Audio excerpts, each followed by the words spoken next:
جنگ میں شکست کے بعد بھارت پراکسی جنگ میں شدت لا رہا ہے۔ فتنہ الخوارج اور فتنہ الہندوستان پاکستان کے خلاف ہائبرڈ وار کے مہرے ہیں۔ دہشت گرد گروہوں اور پراکسیز کا انجام بھی وہی ہوگا جو معرکہ حق میں ہوا۔ بھارتی اقدام بلوچ عوام کی حب الوطنی کو نشانہ بنانے کی ناکام کوشش۔ فیلڈ مارشل سید عاصم منیر کا 16ویں قومی ورکشاپ بلوچستان کے شرکاء سے خطاب۔ فیلڈ مارشل نے دہشت گردی کی لعنت کو جڑ سے اکھاڑنے، قومی ہم آہنگی اور بلوچستان کی سماجی و اقتصادی ترقی کے لیے پاک فوج کے غیر متزلزل عزم کا اعادہ کیا۔ فیلڈ مارشل کی بھارت کی جانب سے دہشت گردوں کی سرپرستی کی شدید مذمت۔ حسن عبدال کے علاقے جھاری کس کے قریب ویگو ڈالا برساتی نالے میں بہنے کا واقعہ، لاپتہ ہونے والی 4 خواتین کی لاشیں مل گئیں۔ بچے کی تلاش کے لیے آپریشن جاری، ڈالے میں 10 افراد سوار تھے۔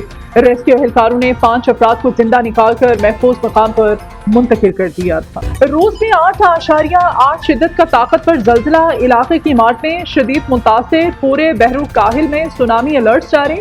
ساحلی علاقوں میں 3 میٹر سے زائد اونچی سونامی لہریں ٹکرائیں، جبکہ سب سے طاقتور لہر 5 میٹر تک بلند ہوئی۔ ہوائی میں رہائشیوں کو بلند مقامات یا عمارتوں کی چوتھی منزل یا اس سے اوپر منتقل ہونے کی ہدایت کی گئی۔ اطلاعات کے مطابق پورٹ ایریا اور مچھلی فیکٹری کو 4 سونامی لہروں نے شدید نقصان پہنچایا۔ علاقے میں ایمرجنسی نافذ کر دی گئی۔ زلزلے کی گہرائی 18 کلومیٹر تھی۔ امریکی ریاست الاسکا کے ساحلی علاقوں میں بھی سونامی لہروں کے خطرات۔ امریکی صدر ڈونلڈ ٹرمپ کی حکومت کو زلزلے سے متاثرہ علاقوں میں اقدامات کرنے کی ہدایت۔ خیبر پختونخوا کی ایپکس کمیٹی کا اجلاس، صوبے میں امن و امان کی صورتحال کا جائزہ۔ وزیر اعلیٰ علی امین گنڈاپور کی زیر صدارت اجلاس میں chief secretary, additional chief secretary, IG جی پولیس، محکمہ داخلہ، عسکری اور سول حکام کی شرکت۔ اجلاس میں باجوڑ آپریشن اور امن و امان کی مجموعی صورتحال سے متعلق اہم فیصلے متوقع۔ جشن آزادی 1 سے 14 اگست تک منایا جائے گا۔ 13 اور 14 اگست کی درمیانی شب نیشنل اسٹیڈیم میں ایونٹ ہوگا۔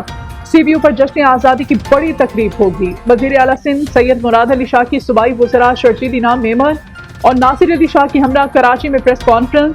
کہا اس سال جشن آزادی کی تھیم مارکہ حق کی طرز پر رکھیں گے۔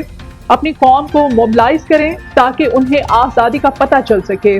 ہر سرکاری اور نجی عمارت پر جھنڈے لگائے جائیں گے۔ گاڑیوں، دفاتر اور مالز میں سجاوٹ کا مقابلہ کرانا چاہتے ہیں۔ دکان یا عمارت کی بہتر سجاوٹ پر انعام دیا جائے گا۔ پھپھو کی خواہش پوری نہ ہو سکی، بھتیجے پاکستان نہیں آ رہے۔ جب مہاتما کے اپنے ہی بچے احتجاج میں شامل نہیں تو انقلاب کیسے آنا تھا؟ 5 اگست کا احتجاج آغاز سے پہلے ہی فلاپ شو ہو گیا۔ وزیر اطلاعات پنجاب عصمت بخاری کہتی ہیں علیمہ آبادی نے بھی 5 اگست کے نام نہاد احتجاج کی ناکامی کی پیش کی اطلاع دے دی ہے۔ پی ٹی آئی کی موجودہ قیادت بھی احتجاج کی حامی نہیں۔ 9 مئی کو شہداء کے مجسمے جلانے والے قوم کے لیے قابل نفرت بن چکے۔ لاہور ہائی کورٹ نے سابق رکن قومی اسمبلی جمشید دستی کے حلقہ این 175 میں 10 سپتمبر کو ہونے والے ضمنی انتخاب کو روک دیا اور الیکشن کمیشن کے جاری کردہ الیکشن شیڈول کو معطل کر دیا۔ جمشید دستی کی درخواست پر سماعت کی، جس میں سابق رکن قومی اسمبلی نے الیکشن کمیشن کی جانب سے اپنی نااہلی کے فیصلے کو چیلنج کیا تھا۔ مہنگائی کے مارے عوام کو ریلیف ملنے کا امکان، پیٹرولیم مصنوعات کی قیمتوں میں 9 روپے 93 پیسے تک کمی کا امکان، پیٹرول کی قیمت میں 9 روپے 93 پیسے اور ڈیزل 4 روپے 69 پیسے فی لیٹر کمی متوقع ہے۔ عالمی مارکیٹ میں پیٹرول کی فی بیرل قیمت $2.09 کمی سے 73.19 سینٹ پر آ گئی۔ عوام کا حکومت سے زیادہ ریلیف دینے کا مطالبہ۔